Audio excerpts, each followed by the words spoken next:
Alors bonjour à chacun d'entre vous qui allez prendre le temps d'écouter ce court message par l'entremise de la technologie. C'est un privilège pour moi de pouvoir communiquer avec vous et je veux prendre le temps d'abord et avant tout de vous remercier pour votre soutien dans la prière malgré que nous sommes séparés par plusieurs centaines de kilomètres.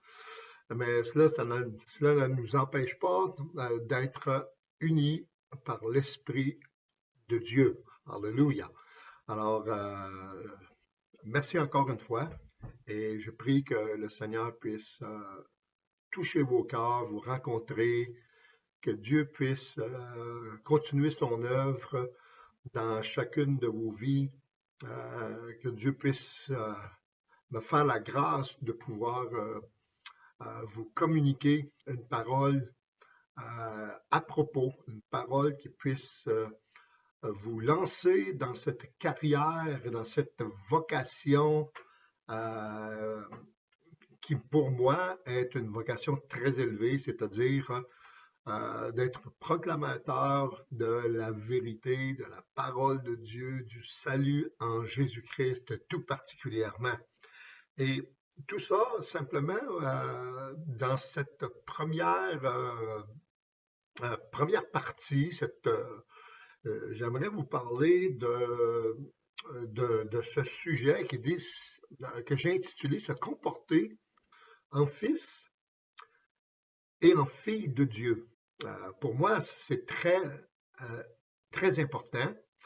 Et surtout dans la période que nous vivons aujourd'hui, période de confinement, période d'isolement, mais vous savez, si on regarde un peu plus loin, on voit que la lumière commence à surgir. On arrive vers la fin du tunnel et est-ce qu'on peut prendre ce temps, je dirais, ce temps particulier pour nous approfondir dans la connaissance de notre Dieu, de notre Père. Et ces jours sont pas nécessairement toujours faciles. Certains ont passé à travers des épreuves déchirantes, euh, mais par la grâce de Dieu, on peut continuer à aller de l'avant. Et aujourd'hui, et surtout dans le monde dans lequel nous vivons, où on publie les vantardises de ceux qui font des exploits dans un monde qui ne veut que des écrits de succès, une vie abondante de délivrance et de guérison. Y a-t-il encore de la place pour un homme ou une femme de Dieu? Y a-t-il encore une place pour un homme avec une écharpe dans la chair et qui n'a pas encore été délivré? Y a-t-il une place pour un homme ou une femme pauvre et impopulaire? Y a-t-il encore une place pour ceux qui se glorifient de leur faiblesse plutôt que de leur succès et de leur délivrance? Et moi, je crois que oui. D'ailleurs, l'apôtre Paul est un exemple frappant euh, d'une personne qui ne trouvait pas de place par sa manière de vivre dans un... frères et sœurs, vous comprenez certainement ce que j'ai envie de dire, que Dieu a été un appui ferme pour l'apôtre Paul, euh, qui se plaisait malgré les afflictions qu'il affrontait, les emprisonnements, il était dans la joie et il a vu le Seigneur se manifester d'une façon extraordinaire. Alors que Dieu nous vienne en aide, parce qu'il existe une prospérité de l'âme qui fait qu'un homme chante en prison, comme Paul. Il y a un approvisionnement en grâce qui fait briller le visage du pauvre. Que celui qui mesure les bénédictions de Dieu par l'abondance des biens qu'il possède en prenne note. Frères et sœurs, On n'a pas, on ne peut pas se comporter comme je dirais, comme un proclamateur de la parole de Dieu, à moins d'avoir une bonne instruction. Ça, c'est faux. Tout ce qu'on a de besoin, c'est d'abord la parole de Dieu, se planter, s'informer dans la parole de Dieu, s'instruire avec la parole de Dieu. Et on a surtout besoin de son esprit, parce que c'est l'esprit de Dieu qui convainc les gens en ce qui concerne le péché, la justice et le jugement. On pourrait prendre, par exemple, dans Luc 8, 39, l'histoire de cet homme qui était possédé par une multitude de démons. Et en fin de compte, il n'y avait aucun critère dans sa vie pour être un prédicateur de l'Évangile. Il n'y avait pas, il y avait rien, rien. Aucune instruction. Et lorsque, après la guérison, lorsque Jésus a voulu, voulu repartir, et ben, cet homme lui a demandé pour voir s'il pouvait le suivre. Et Jésus il a dit non. Et il lui dit, retourne dans ta maison et va raconter tout ce que Dieu a fait pour toi.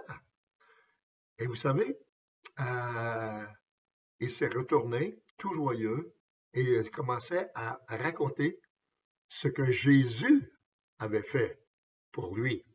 Il est devenu un homme, un proclamateur de l'Évangile. Il est devenu, en fin de compte, il a commencé à vraiment se comporter en fils de Dieu, de parler de son Père à, à ceux de sa maison et à ceux de son entourage. Certains évangiles, Marc parle de la décapole. Alors, il est allé, il a publié la vérité de l'évangile dans son pays. Il a certainement connu un franc succès, même si la Bible ne nous donne pas de détails précis. La chose certaine, c'est qu'il a obéi et il est allé dans sa maison pour annoncer la parole de Dieu. Alors, ça me fait penser à ce texte de la parole de Dieu qui dit, je t'instruirai et te montrerai la voie que tu dois suivre, même si tu penses que toi, tu n'as pas la capacité, tu n'as pas la connaissance. La Bible dit qu'il va t'instruire, que Dieu t'instruira, il te montrera la voie que tu dois suivre.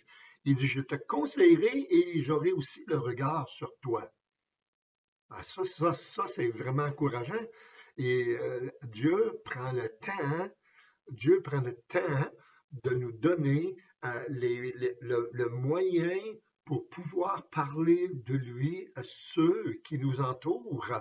Et il dit même qu'il aura le regard sur nous parce que qu'on le veuille ou pas, le chemin ne sera pas vraiment facile. Le chemin est étroit. Et le chemin étroit, il est différent du chemin qui est large. Le chemin large, c'est facile, on trouve toutes sortes de possibilités de détourner, tandis que le chemin étroit, il n'y a pas beaucoup, il faut que tu ailles de l'avant. Alors, il y aura des difficultés, c'est sûr, mais le Seigneur dit que j'aurai le regard sur toi.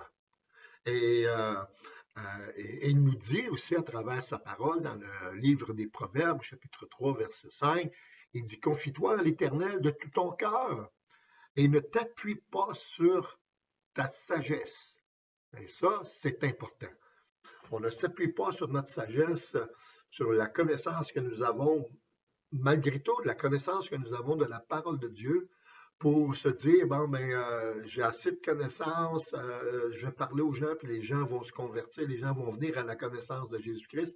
Ça ne fonctionne pas comme ça. Ça fonctionne avec l'Esprit de Dieu. Amen.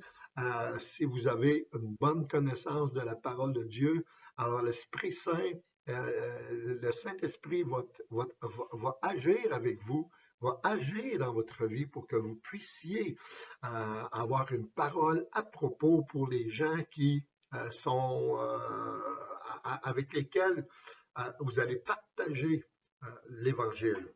Alors, je rends grâce au Seigneur pour tout ce qu'il fait et tout ce qu'il est.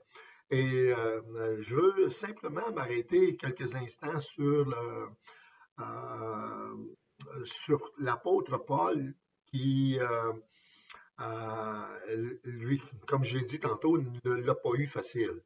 Et dans sa lettre aux Romains, au chapitre 5, versets 3 et 4, il dit ceci.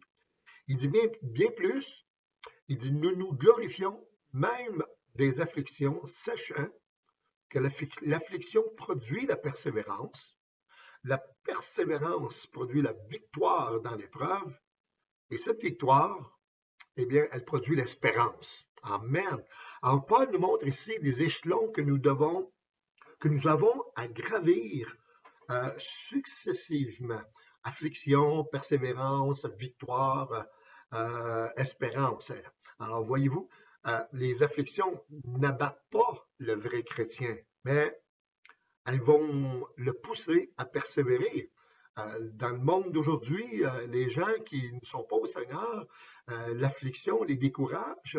Et d'ailleurs, on le voit dans ce contexte de pandémie que nous vivons, le taux d'anxiété, de dépression et de suicide a monté à un rythme, je dirais, effrayant. Alors, c'est très important, frères et sœurs, qu'on comprenne que les afflictions n'abattent pas le chrétien, mais elles le poussent à persévérer.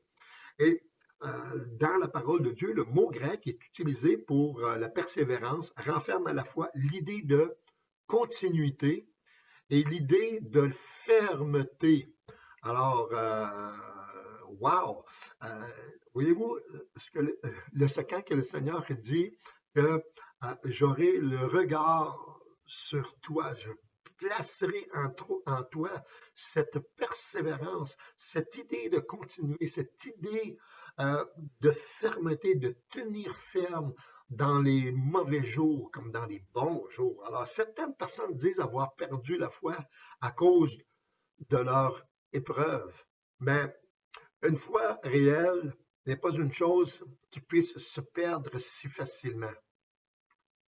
Ces gens ont perdu un sentiment qui avait les apparences de foi, mais en fin de compte, ce ne l'était pas.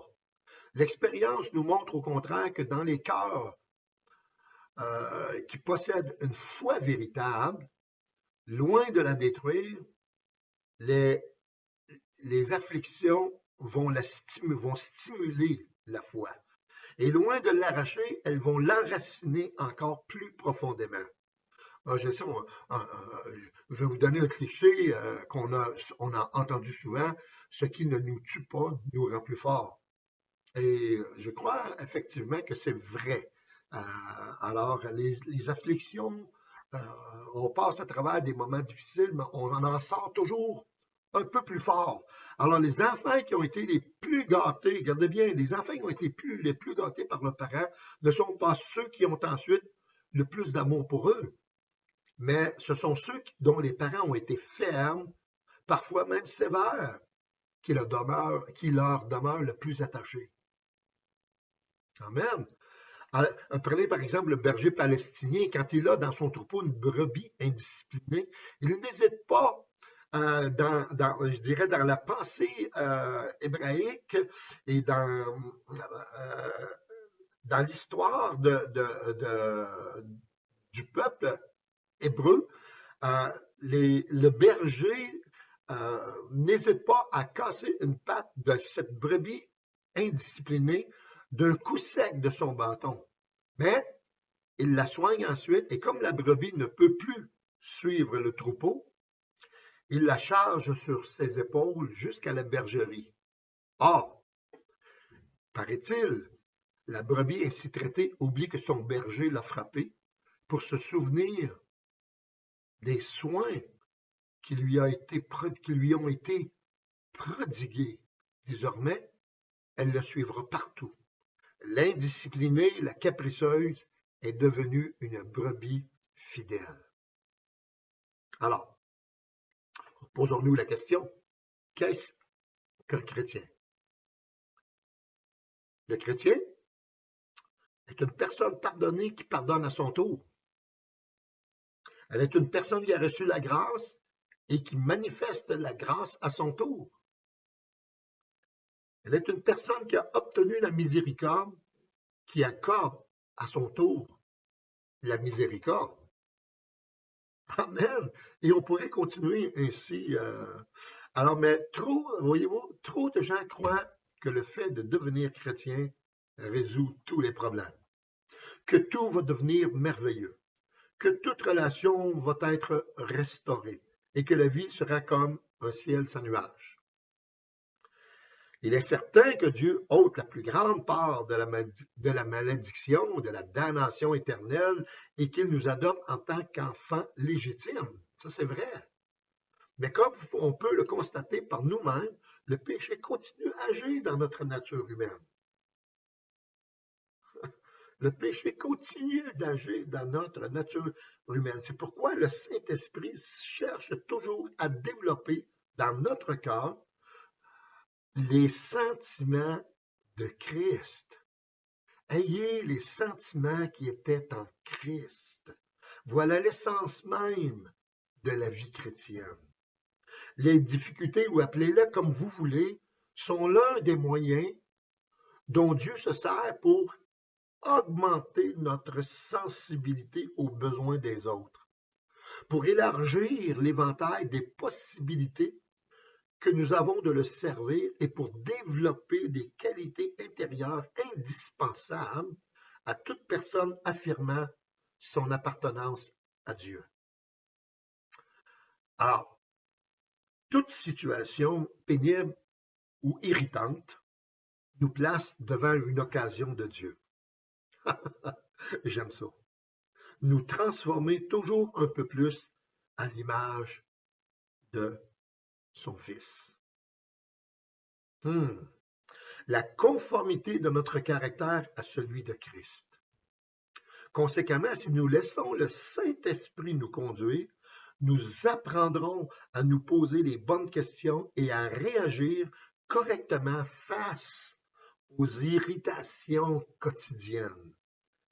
De plus en plus, nous ferons de celle-ci un tremplin pour notre croissance spirituelle. Wow! Frères et sœurs, moi, ça, j'aime ça. Hallelujah! Et vous savez, que ce soit pour nous, que ce soit pour Paul, que ce soit pour, je dirais même pour ce démoniaque qui a été libéré de ces démons, on dirait que le sermon le plus efficace est souvent fait lorsqu'un homme est le prédicateur et qu'un autre homme est l'auditoire. Et voyez-vous, frères et sœurs, je crois que la clé, elle est là. Ça prend un homme qui prêche la parole et ça prend un autre homme qui entend la parole. Et c'est de cette manière-là qu'on va voir l'Église de Christ prendre de plus en plus son envol. J'aimerais ce matin terminer avec cette illustration, frères et sœurs, qui s'intitule « Un changement d'attitude », qui est basé sur la Genèse 39, verset 21. Et nous devenons parfois tellement préoccupés par nos difficultés que nous oublions la présence de Dieu. Et j'espère que ce temps de pandémie ne nous préoccupe pas tant pour nous faire oublier la présence de Dieu. Parce que Dieu est présent à travers cette situation mondiale. Bien, moi, je vais vous dire que si on lit l'histoire du peuple d'Israël, lorsque Dieu a délivré son peuple de la servitude des Égyptiens, eh bien, la plupart des gens du peuple croyaient que ça allait pas du tout, mais vraiment pas du tout. Ils auraient aimé retourner en Égypte. Et pourtant, Dieu était là, Dieu était présent, mais eux ne le voyaient pas. Heureusement, il y avait un homme du nom de Moïse qui aimait la présence de Dieu et avait décidé euh, de, de, de, de, de, de se plier aux exigences du Seigneur pour apporter son peuple dans la terre promise. Alors, euh, comme j'ai dit, on devient parfois tellement préoccupé par les difficultés qu'on oublie la présence de Dieu. Nous pensons que nous avons besoin d'un changement dans nos circonstances, tandis que notre véritable besoin est tout autre. C'est comme cette femme d'un missionnaire qui vivait dans un cadre très primitif, devint déprimée. Il semblait qu'elle et son mari allaient être forcés de retourner au pays, mais sachant que les talents de son mari étaient très en demande, la jeune femme ne voulait pas être un empêchement dans l'œuvre de Dieu. Elle pria donc le Seigneur avec ferveur. Le Saint-Esprit lui montra qu'elle n'avait pas fait tout ce qu'elle pouvait pour s'adapter à son nouvel environnement. Alors elle commença alors à s'intéresser à la langue et aux coutumes de ce peuple. Elle étudia ensuite les arbres, les plantes, les animaux de cette région. Elle trouva un moyen d'aider ses nouveaux amis et elle se mit à leur témoigner. Et peu de temps après, ses lettres étaient remplies de récits de ses heureuses expériences. Qu'est-ce qui avait changé? Ce n'est pas son décor, mais c'était elle-même. Et le fait d'avoir mis sa confiance en Dieu et d'avoir agi par la foi lui avait permis de voir les choses sous un autre angle. Et tout était devenu différent. Si Joseph s'était apitoyé sur son sort, il avait manifesté de l'amertume quand il a été injustement jeté en prison, il n'aurait pas connu la bénédiction de l'Éternel, ni gagné la faveur du chef de la prison. Mais il a eu confiance en Dieu, il a cherché des occasions de faire le bien. Et avec l'aide du Seigneur, il a transformé ce qui aurait pu être une période malheureuse en un temps de bénédiction. Amen. Alors, si vous êtes, et je suis conscient qu'on est aux prises avec de grandes difficultés, alors demandons au Seigneur de nous montrer sa volonté. Ce dont nous avons besoin, ce n'est pas nécessairement un changement d'environnement, mais plutôt un changement d'attitude.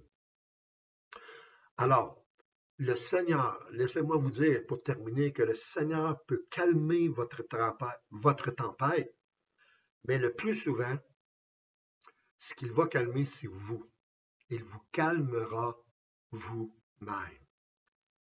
Amen, amen.